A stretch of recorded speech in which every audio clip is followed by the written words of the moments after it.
میرے آقا کی بارگاہ میں صحابی حاضر ہوئے، عرض کرتے ہیں یا رسول اللہ صلی اللہ تعالی علیہ وسلم، میرے ماں باپ آپ کا قربان، یا رسول اللہ میرے اوپر سب سے زیادہ حق کس کا ہے؟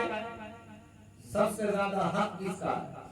آقا کی بارگاہ میں جب عرض کیا، میرے آقا نے فرمایا اے میرے غلام، سب سے زیادہ تیرے اوپر جو حق ہے وہ تیری ماں کا ہے۔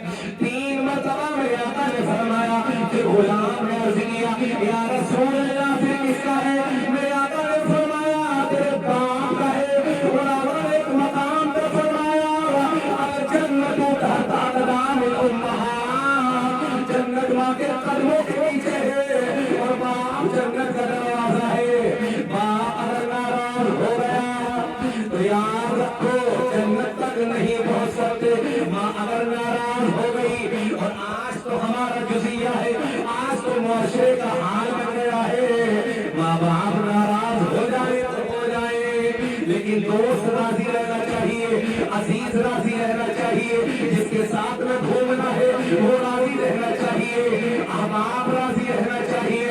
یار تمہاری زندگی کا تخت ہے، جس ماں باپ کے ذریعے تم دنیا میں آئے، جس کے دل میں سب سے بڑی تمنا ہے، سب سے بڑی آرزو ہے، امید کا چراغ روشن ہے، جس نے اپنے سجدوں کو طویل کر دیا، جس نے اپنی بے چینیوں کو تیرے چین پہ قربان کر دیا، تیری صورت کو دیکھ کر کے جسے قرار ملا، تیری سیرت کے لیے جس نے دعائیں بنائی، اللہ اکبر کبیرہ، آج سب ضرورت پیش آئی گی تو اپنے چہرے کو پھیر رہا ہے، راستے کو بدل رہا ہے۔ تو میرے آقا نے فرمایا دنیا کے اندر تین لوگ ایسے ہیں جن کی دعا بغیر کسی شک کے قبول ہوا کرتی، بغیر کسی شک کے قبول ہو۔ ایک تو مظلوم ہے جس پر کسی نے ظلم کیا، اگر وہ دعا کرے تو اللہ اس کی دعا کو رد نہیں فرماتا۔ دوسرے مقام پہ میرے آقا فرماتے ہیں مسافر کی دعا اللہ کبھی رد نہیں فرماتا ہے۔ اور تیسری دعا میرے آقا نے فرمایا اگر والدین اولاد کے حق میں دعا کر دے تو اللہ کبھی رد نہیں فرماتا ہے۔ آج دنیا پیروں کے پیچھے، مجاوروں کے پیچھے، مزاروں کے پیچھے جہاں دیکھو حضرت دعا کرو، حضرت تعویذ دے، حضرت ڈورا کرو، اللہ کی بنا۔ اگر ماں باپ زندہ ہے نا تو ماں باپ سے دعا لے لو، دنیا کے اندر کسی دعا کی ضرورت نہیں پڑے۔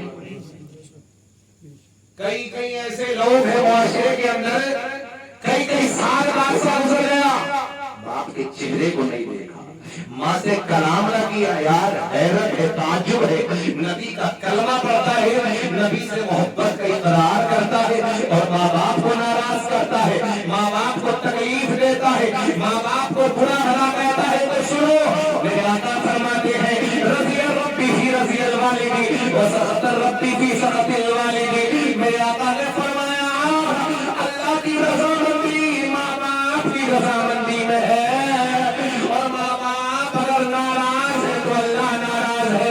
یہ سجدے تمہارے کام میں نہیں آئیں گے، یہ صدقہ و خیرات تمہارے کام میں نہیں آئے گا۔ زندگی میں ماں باپوں کو تکلیفیں دیتے رہو اور تیجے پہ پورا دسترخوان سجا کر کے رکھ دو۔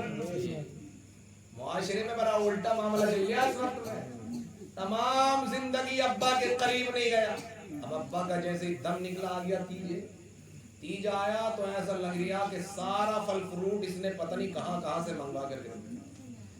زندگی میں ضرورت تھی تو تب کھلانے کی ضرورت نہ پڑی، کبھی ان کا حال پوچھنے کی ضرورت نہ پڑی، ان کے پاس میں بیٹھنے کی ضرورت نہ پڑی، ان سے کبھی پوچھا نہیں گیا کہ ابا کسی چیز کو اگر دل کر رہا ہو تو بتاؤ میں لا کر دوں۔ اور جیسے ہی ابا کا انتقال ہوا تو فاتحہ کا عالم یہ ہے کہ کوئی سی چیز بچ رہی ہے، ابا کو اگر دہی پسند تو دہی پھلوڑی، ابا کو اگر کڑی پسند تو کڑی، حلوہ پسند حلوہ، مسور کی دال، مونگ کی دال، پتہ نہیں کوئی سی چیز اے ٹو زیڈ بچوں کی نہیں جو رکھوں گی نا اس طرح۔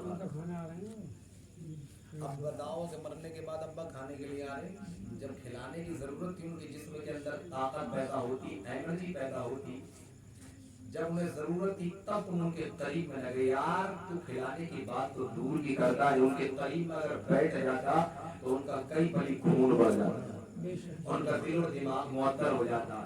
یہ ماں باپ تمہارے پیسے کی یا دولت کے بھوکے نہیں ہیں, یہ تو تمہارے چہروں کو اگر